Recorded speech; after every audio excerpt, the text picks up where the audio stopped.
the academic achievements of our proud alumnus, Dr. Subramaniam and Dr. Meenakshi, in their professional journey as organizing secretaries of this prestigious conference.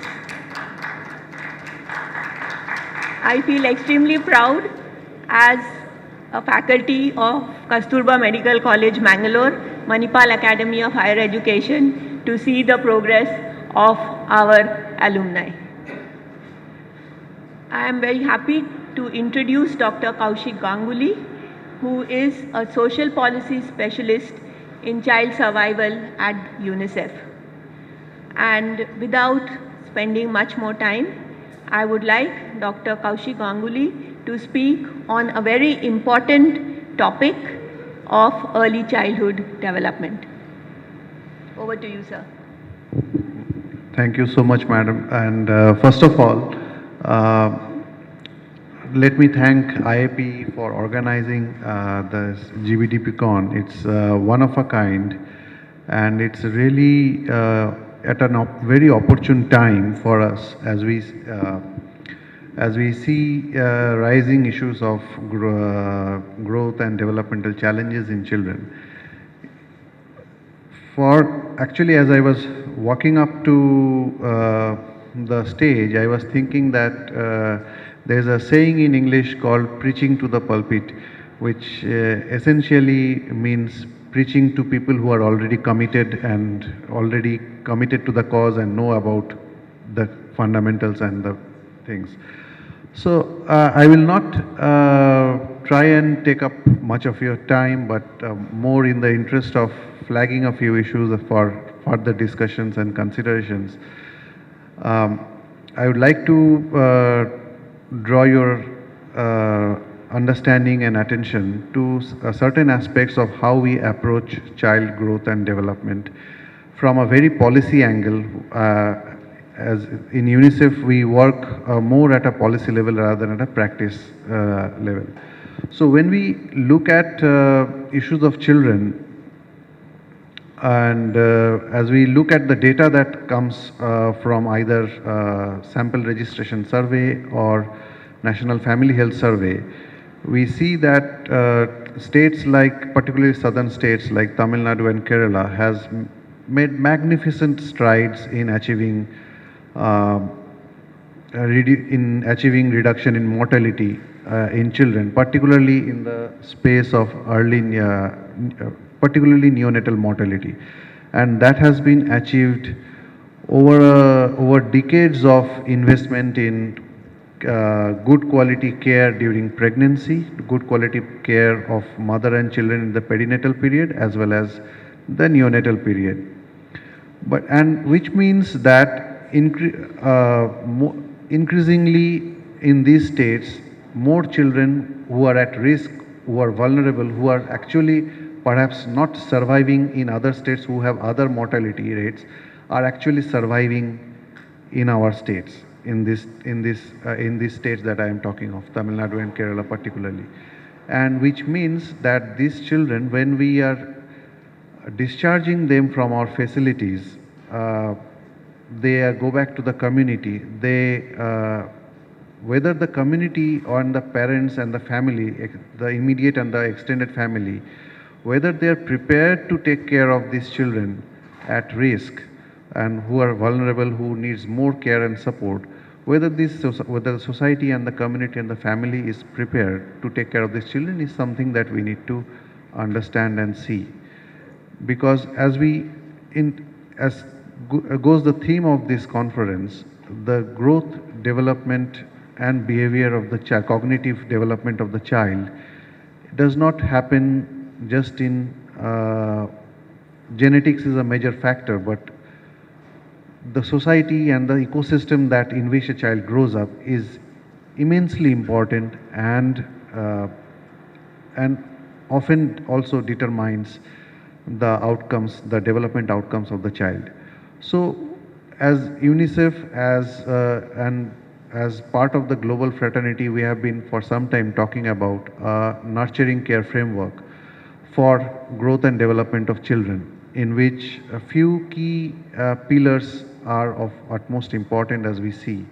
One is uh, food, good health and nutrition for the mother and the child, for the immediate family, safety and security of the family that in which the child is going to grow, responsive parenting, and space for the child to grow and thrive in the community.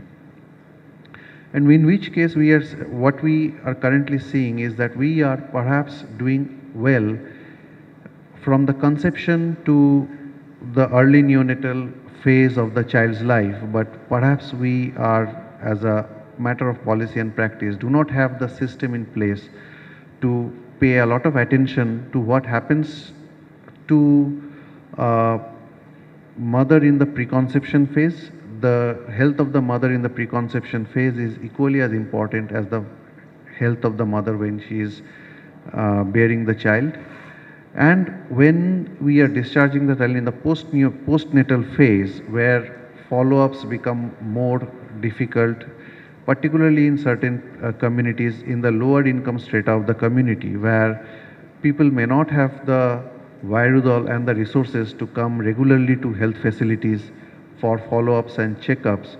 We see that a lot of challenges happen at the community, and children that you might have be doing your best and improving a lot before discharge. After discharge, they might be coming back to you again with a lot of challenges, including reduced weight, undernourished, with behavioral challenges.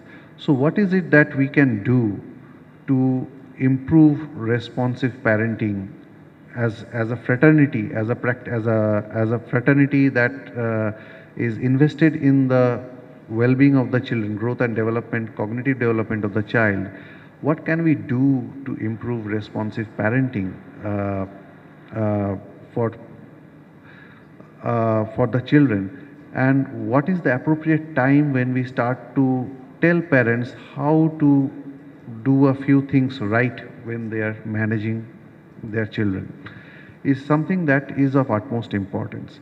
Secondly, what we feel is that affordable and accessible care is also very important. At We cannot have a system where when most of these children that we see requires lifelong support and care from practitioners, either from a pediatrician or a therapist or any other specialized care, need or care. The cost of care cannot be too much of an the cost of care cannot pose an issue of access, so that the child's future gets jeopardized and family is unable to access the care when it requires it most. So with those few things, I would leave the floor open for perhaps further discussion, and as we go along, you will see we have some very interesting sessions in the the agenda, and even tomorrow. What we see is that there are also emerging challenges that are coming up, particularly with respect to climate change. Climate change impacts the children's growth and development in many ways. We are seeing as an impact of climate change, children getting displaced, particularly in disaster-prone districts, children getting displaced from their homes, from their routine life, which causes developmental issues, mental health issues in the children. We see air pollution and other irritants causing developmental issues in children. There are a lot of evidence systematic reviews available. One can always take a look at them. The second issue which we are seeing is that increasingly our society is becoming more fragmented and nuclearized, is particularly in the states where rate of urbanization is very high.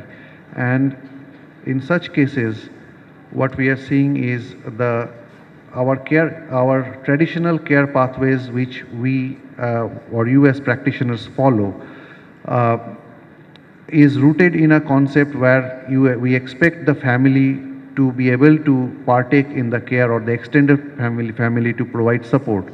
But in a typical urban scenario where families are nuclearized, where parents have little time for their children, such kind of support may not be immediately available, or even if it is available, it might be available at a cost or an opportunity cost. So, how do we evolve our thinking, our thought process in developing care pathways which are more accessible, which are more affordable, and how do we evolve community level platforms where we develop a better understanding for parenting and how responsible parenting can be imbibed for the children and the parents with whom we regularly interact is something, a few thoughts that I will leave you with as I end my oral presentation. Thank you for your patient hearing. Thank you, sir. It was very enlightening to see what UNICEF is doing and the priority areas of UNICEF in this area of developmental pediatrics. Any questions from the House?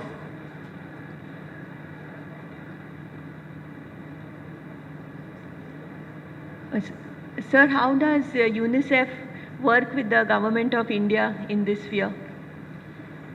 So, our work with Government of India is multi-layered because the approach for child health and development is very different across the country. On one hand, where we have basic child survival issues in some of the states where they are still going through first generation challenges of child mortality and ensuring a child survives in the system. Our support primarily is to remove certain bottlenecks, improve quality of care in the facility, enhance community level follow-ups in those areas.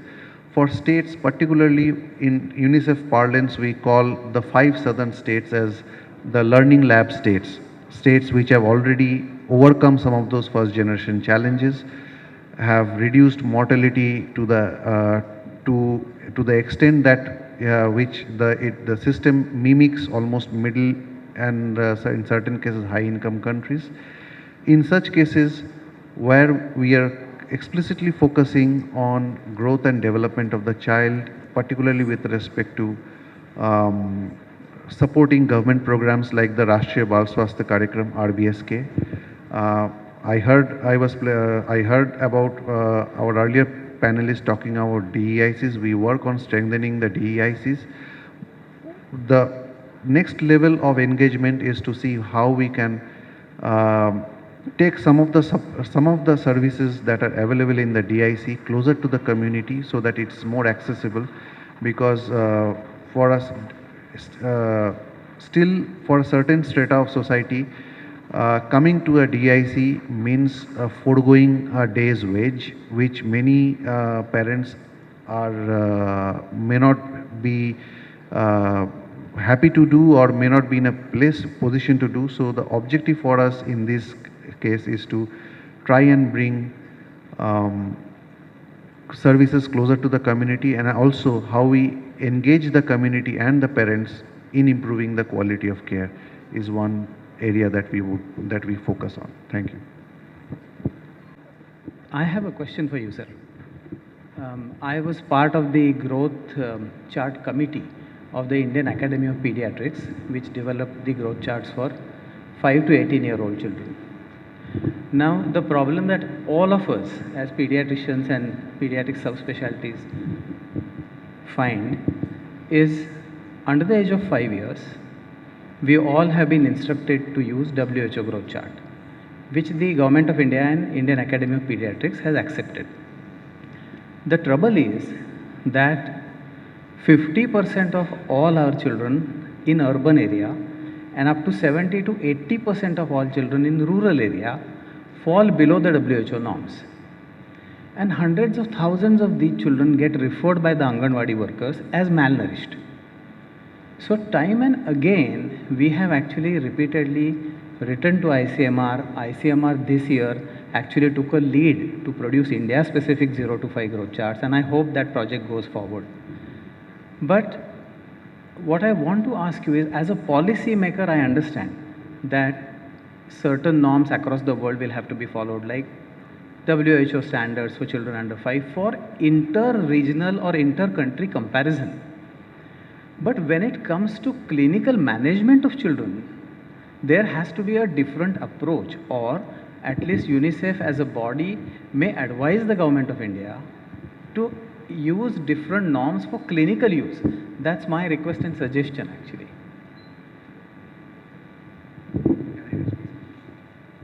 So thank you for raising that point, and definitely point well taken, sir.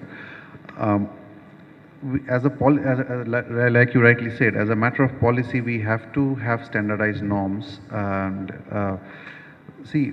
if we have different norms for different countries and different set of populations, then it becomes very, we open the gate for a lot of other things that perhaps scientifically are not desirable as a global mandate on ensuring every child's having equal right for every child in terms of growth, nutrition and development. So that is from where the standardized norms come in terms of growth. For the sake of differentially managing children with different clinical manifestations, particularly in the previous panel, what was discussed was how SGA children should not be encouraged to jump milestones, because it can be contraindicated to their, can be associated with adverse outcomes in adulthood. So, is there a possibility of seeing certain group of children as a separate cohort? Is something a question that definitely we have been asking ourselves also. And what I can say is that it is already something that is getting discussed a lot, both at the global fora and at the national level. And we need to build better evidence to have to address it as a different cohort. But once again, we have to be mindful that we need evidence on where we bring this child to the standardized norm. Where, so even if we have a different pathway for these children, where the pathways merge is something that point, and as long as we cannot determine that point, it is fraught with a lot of challenges to having a different approach. That is what my. I entirely agree, and in my talk which is coming up, I would be showing update on growth charts for Indian children, because in Europe, they have given up using WHO growth charts, because European children are much slimmer, much taller than the WHO norms. So they haven't been using WHO norms. America is using up to 2 years, UK up to 4 years.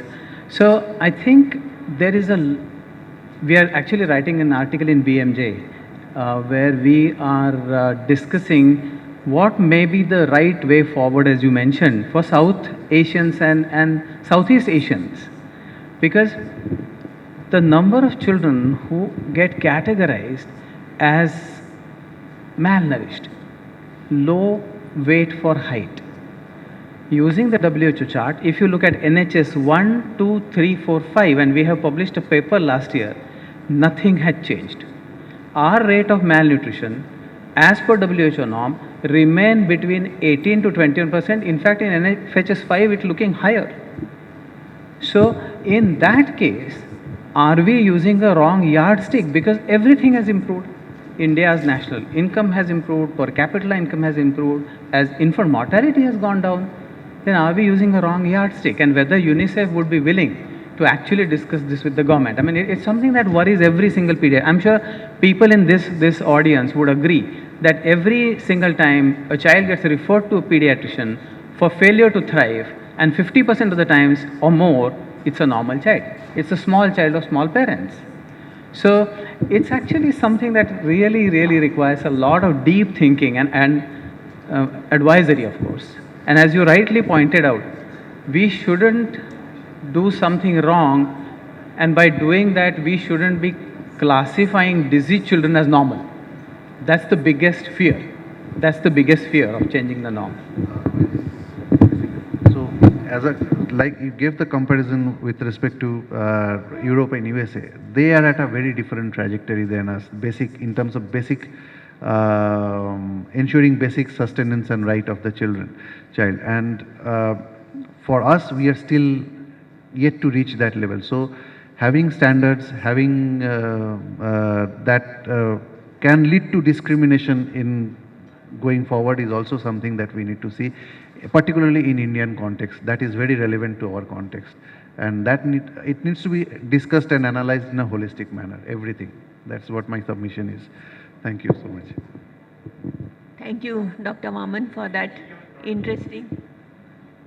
UNICEF has supported for learning disability in 2012 to train 500 doctors. I am involved. 2012, 500 doctors trained on early identification of learning disability. But the problem is, when we identify a problem, we are not having sufficient DAEC staff to treat them, manage them. We need a block level early intervention center, so that taken for example in Kadalur district, they need to travel 50 kilometers from the area where identified 300 children with learning disability. 300 children with learning disability in 2 blocks. And we have tried nearly 1,700 teachers there to pick up these. These teachers picked up and everything was diagnosed in 2 blocks. But we stopped diagnosing because there is no remedial teacher to treat these children. So if there is a possibility of developing block level early intervention center, definitely we can do wonders. We are identifying children, but they are poor children, not able to pay for the treatments, remedial teaching. So remedial teachers are lagging all over Tamil Nadu, not only in Tamil Nadu, everywhere. So when block level early intervention center comes up, definitely the identified children will be benefited. We stopped identifying children with learning disability in Kadalur district. Though we trained all the teachers, we couldn't. So kindly guide us, how can we proceed?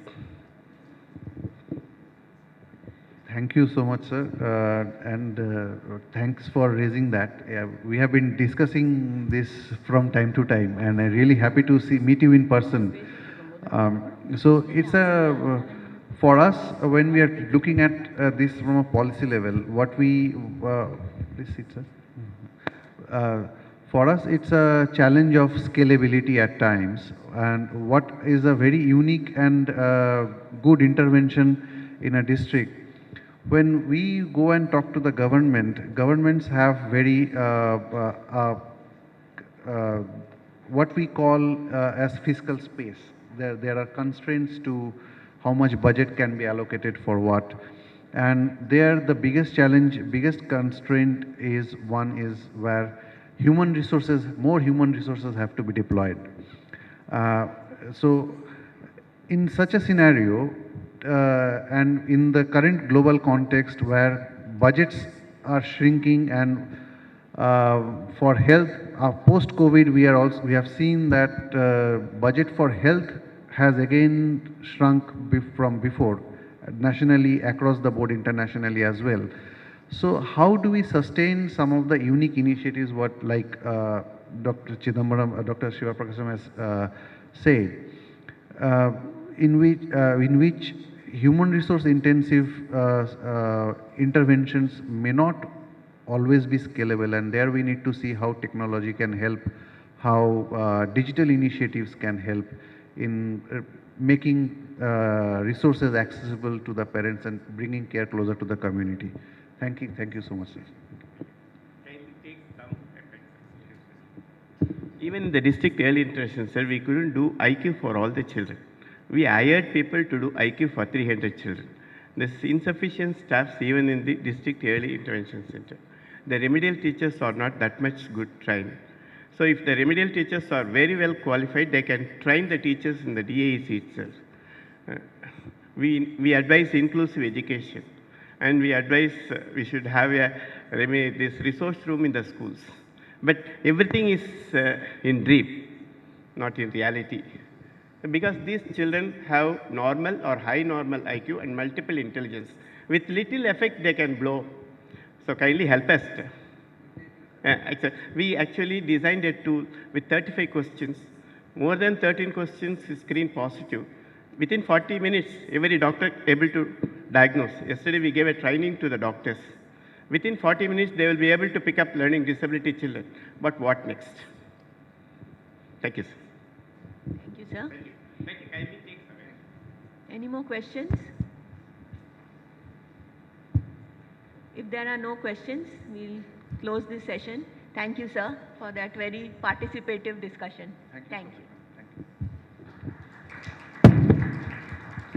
I thank the speaker, Mr. Kaushik Ganguly, and the chairperson, Nutan Kamath, for the wonderful session and the interaction. Thank you.